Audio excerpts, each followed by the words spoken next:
Hi everyone, this is Lincoln. Today is 22nd of November 2024, Friday. This time I want to talk about Comtus Holdings, Comtus Holdings에 대해서 말씀드리도록 하겠습니다.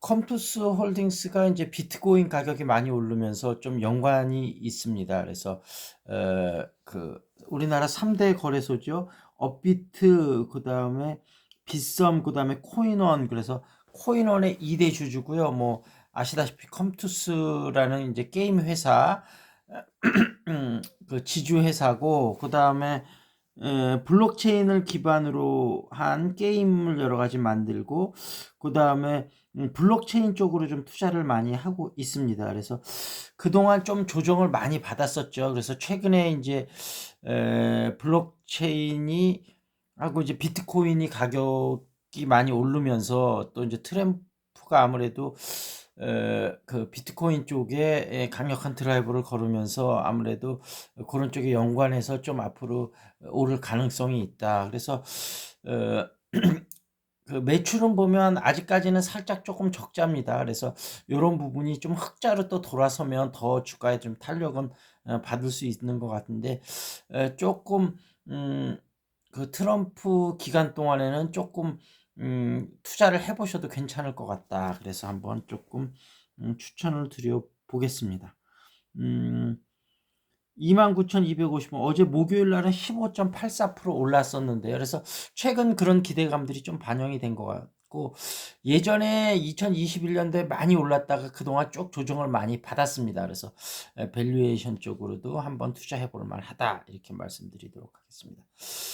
두 번째는 이제 엔비디아인데, 엔비디아가 새벽에는 조금 올랐습니다. 그래서 일단은 지금 박스권을 좀 보이고 있는데, 엔비디아는 좀 이렇게 보면 좋을 것 같아요. 그동안 너무 많이 올랐기 때문에 단기적으로는 밸류에이션 부담은 있을 수 있고, 블랙웰이 또 이제 그 락에 설치하면서 조금 그 문제점이 있어서 그런 부분이 조금 보완이 돼야 되지만, 아직까지 이제 여러 가지 빅테크들의 투자도 끝나지 않았고, 곧 각국 정부에서도 또 AI에 본격적으로 투자를 해야 되기 때문에 앞으로 엔비디아 주가가 최소한 2026년까지는 나쁘지는 않을 것 같다.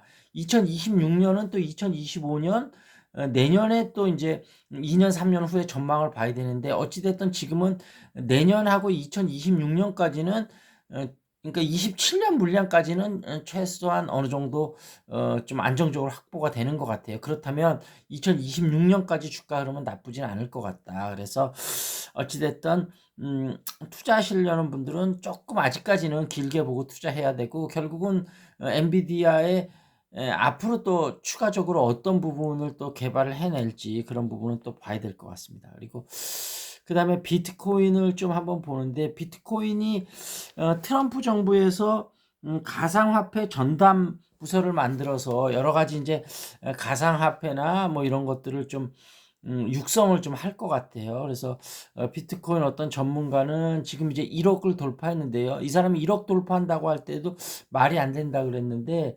10년 내로 10억 돌파할 거다, 이렇게 또 이제 주장을 하고 있는데, 그건 또 봐야지 알 것 같습니다. 다만 가능성은 충분히 있다, 이렇게 말씀드리도록 하겠습니다.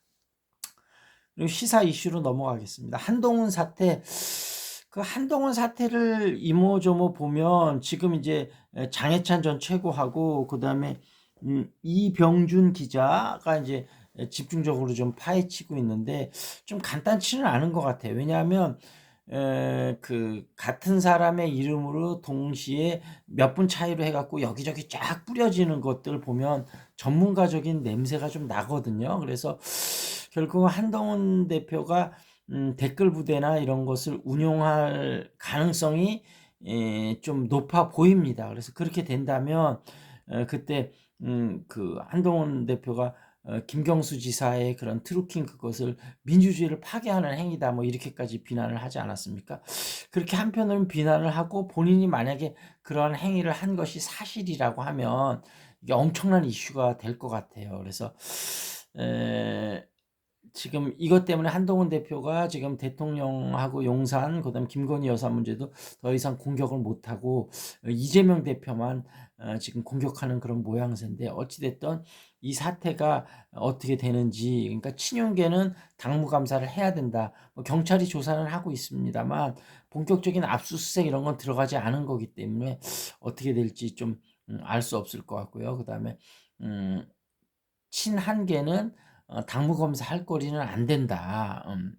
그런 입장입니다. 그래서 아직까지 위법적인 거는 밝혀진 부분이 없다. 이것도 좀 재밌는 게 조사를 해야 위법적인 게 있는지 없는지 밝혀질 거 아니겠습니까? 그래서 좀 압수수색을 통한 강력한 조사는 좀 필요해 보인다 이런 생각이 들고, 그다음에 이제 윤한홍 의원이 목요일 날 기자회견을 했습니다. 그러면서 명태균 씨한테 간 것은 어떤 회유하기 위해서는 아니다 이렇게 밝혔는데, 그것을 기자회견 한다는 게 더 이상한 것 같아요. 그렇게 얘기하니까 마치 회유하러 갔는데 아니다 이렇게 얘기하는 것처럼 이 기자회견 자체가 좀 굉장히 뜬금없었다 이런 생각이 들고, 그다음에 이제 또 명태균 씨하고 강혜경 씨 녹취가 또 이제 공개가 됐는데, 김진태 의원 내가 살렸다 이렇게 얘기하면서 명태균 씨가 그 누구죠?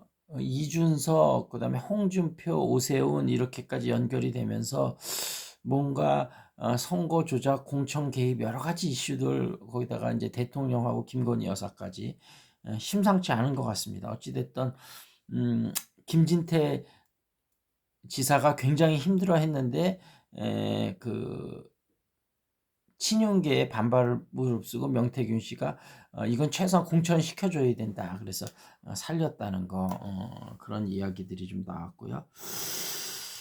그 다음에 강진구 기자가 이제 그 이재명 대표 그 살했던 검사, 여자 검사인데 가갖고 이제 막 인터뷰는 아니고 이제 쫓아가면서 계속 물어본 거죠. 그러면서 그 공문을 내려올 때 그 이제 성남시에서 자의적으로 해야 된다 하고 그 이후에 또 이거는 꼭 허가를 해줘야 된다 그런 공문 내려온 거, 마지막 공문은 일부러 자료 제출을 안 한 거거든요. 그럼 이건 조작 아니냐, 그런 압박성하는 그런 공문이 내려왔는데 그 공문을 그 고의로 누락시킨 거 아니냐, 이거는 진실을 왜곡하는 거고 그다음에 국민의 선택권을 빼앗는 행위 아니냐, 이거는 뭔가 크게 잘못된 거 아니냐 막 이렇게 따져 묻는데 거기에 대한 답변을 못 하더라고요. 그러면서 어, 어 뭐지 당신 소속이 어디냐 뭐 그러니까 이런 다른 질문들만 막 하더라고요. 그러니까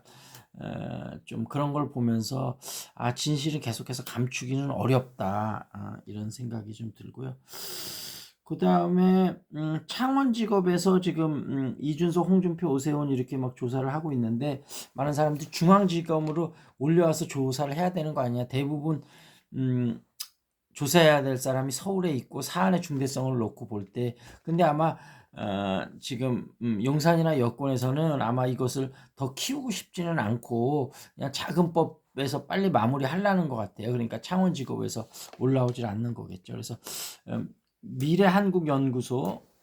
미래한국연구소에서 뇌물, 대납, 정치자금법 뭐 이런 걸 철저하게 좀 더 조사를 해야 된다 이런 거가 나왔고, 어제 이제 검찰이 박정훈 대령에 대해서 징역 3년을 구형을 했습니다. 그래서 이게 내년에 물론 이제 1심 재판 결과는 나오지만 검찰이 그때 이재명 대표 그 선고에 의해서 또 황당한 형량을 좀 내렸는데, 검찰이 뭔가 많이 좀 반성해야 될 부분이 많이 있을 것 같다 이렇게 말씀드리도록 하겠습니다. 자, 여기서 마무리 짓겠습니다. That's it. This is Lincoln. See you next time.